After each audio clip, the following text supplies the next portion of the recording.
Hello everybody, John Faust with Forbes here with another cybersecurity tip. Business email compromise is massively on the rise.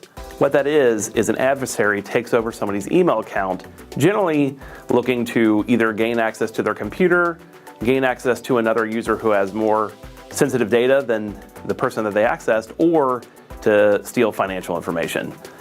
The goal of any of these hacking these days is really to get some way to either get a ransomware payment, or to sell sensitive information, or to intercept a financial transaction that's coming in place. So how does this look? Well, what's going on is a person you interact with will have their email account taken over, and then you'll get an email from them. That'll generally have a link or an attachment in it.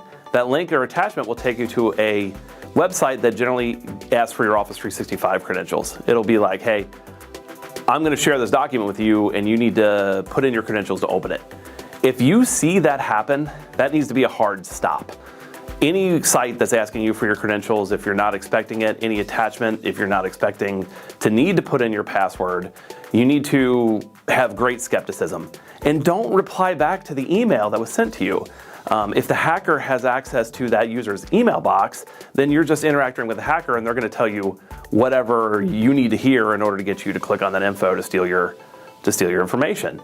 So call the person, find out some other verified way to contact that person to find out if they actually sent you that document.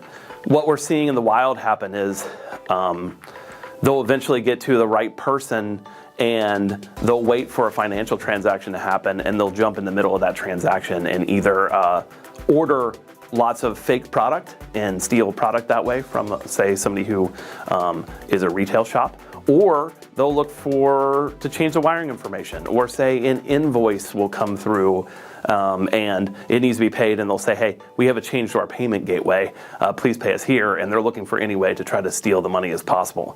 And generally what happens at the end is when they find out, they send out a blast email of 500 or so of your contacts as you sharing another document to just spread the business email compromise. So what we really need you to do is fight against this. So if you see anything, if you get a pop-up, you click on an attachment, be skeptical of those things. If it asks you for your credentials, hard stop.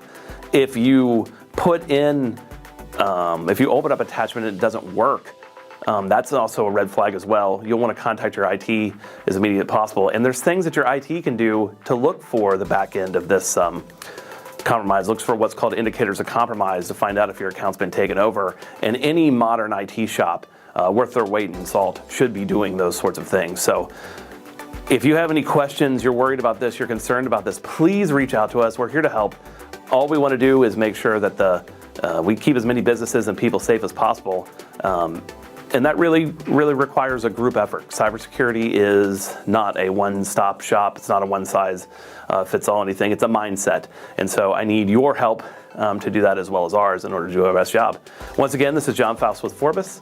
Please reach out if you have any cybersecurity questions. I'm happy to help, and we would love to have a conversation to find out how we can better protect you and your company. Thank you.